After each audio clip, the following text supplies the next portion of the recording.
All right, let's talk about something so many of us have been taught to hold back: crying. Today, we're going to explore the lost art of tears, all through the story of a self proclaimed ice queen and her incredible journey to thaw out. So, the story we're diving into kicks off with this incredibly powerful line. I mean, wow. This isn't just a clever metaphor. For the author, it's a core identity. It pulls us right into this world built on absolute control and, keeping emotions at a distance. And this is what her world looks like. It's a kingdom ruled by pure logic. Everything has its perfect place, the streets are orderly, and messy things like feelings, well, they're kept way outside the castle walls. It's all about elegant systems, not messy emotions. And that, right there, is the big question we're tackling today. This isn't just about things warming up a bit. It's about a huge, fundamental shift in how a person sees themselves and the world.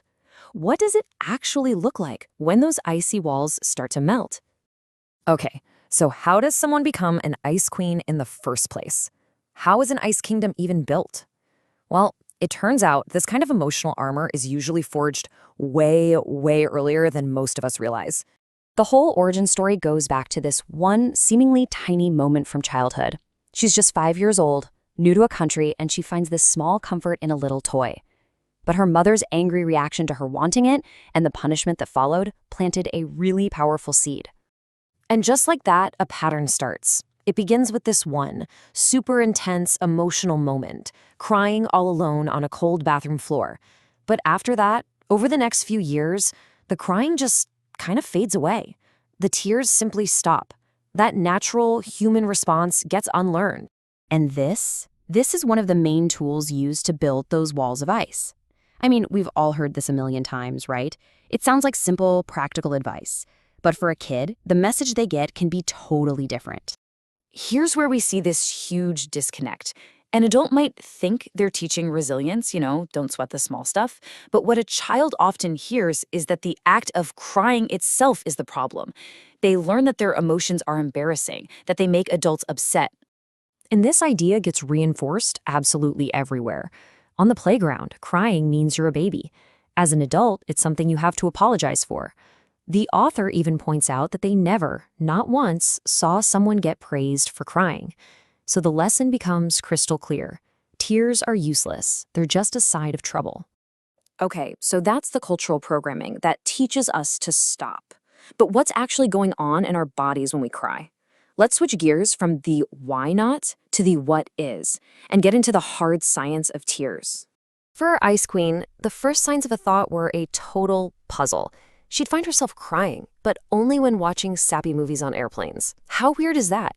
It was so out of character that at first she just blamed it on biology, altitude, stress. But it was a clue that something much deeper was stirring. And here's the crucial part. Not all tears are created equal. The tears you cry because you're sad or moved are chemically totally different from the ones you get from, say, chopping an onion. They are a complex cocktail designed by our bodies to do a very specific job. Get this, emotional tears are literally carrying stress out of your body. Research by biochemist William Frey found they are loaded with stress hormones like cortisol. And at the exact same time, the act of crying releases endorphins, which are our body's own natural painkillers. It's a biological reset button. And this whole process is like a beautifully choreographed dance inside your brain. It's not a system failure, it's a built-in feature. Your brain's emotional center sounds an alarm, a signal gets sent, and then your body shifts into its rest and digest mode.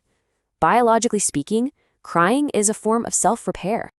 But all this incredible science flies directly in the face of the Ice Queen's core belief system. In her ordered world, emotions are basically like flies buzzing around your head, just annoying distractions from the real, logical work of solving problems. So the real turning point, the big thaw, didn't come from some Hollywood movie. It came from something way more personal. It was rediscovering the Mandarin pop music her parents used to play when she first came to the US that unlocked something deep inside. And the tears that came, they weren't just a trickle. It was a flood. And check this out. Here's the cold, hard data that just completely shatters that old idea that emotions are a nuisance. Her own biometric data from her Oura Ring show that after these big cries, her stress levels plummeted. Her body wasn't just less stressed, it was actively restored. The relief she felt was physically measurable. But here's the thing, crying isn't just one thing. As those icy walls melt, this whole rich landscape of different feelings starts to appear. So let's look at the different emotional pathways that can actually lead to tears. And this leads us to a really beautiful concept, one you've probably felt but didn't have a word for: kama mutta. These aren't tears of sadness, they're tears of profound connection. That feeling you get at a family reunion, or sharing a song with a crowd, or just a moment of feeling completely safe and loved. So as you can see, each of these types of tears really has a job to do. Tears from loneliness are like a distress signal. Tears from grief help us process pain. Tears of awe connect us to something bigger than ourselves. And kama mutta, that strengthens our bonds with each other. Each one serves a vital human purpose. Okay, so we've established that crying is this natural, healthy, super useful skill. But what if you've kind of lost it? How do you get it back? Let's jump into our final section and see how we can all start to practice this lost art. Well, the way our author describes it is almost like creating a little ritual for yourself. It's not about forcing anything, but about creating the right conditions. First, you need a sanctum, basically a safe space, like a quiet room or a walk in the woods. Second, a trigger. For her, it's music. For you, it might be old photos or even a certain smell. And third, and this is the hardest part, just stay with that feeling as it comes up without letting your logical brain jump in and shut it all down. And this all brings us to the big so what. Why does this matter so much, especially right now? Well, because as technology and AI get better and better at copying our logic, our calculations, our systems, the one thing that remains uniquely, powerfully human is our capacity to feel.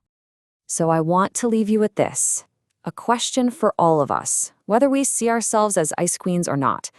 In a world that so often values control and keeping it all together, what if the real strength, the real key to navigating the future, isn't about building our walls higher, but about finally learning how to let them thaw?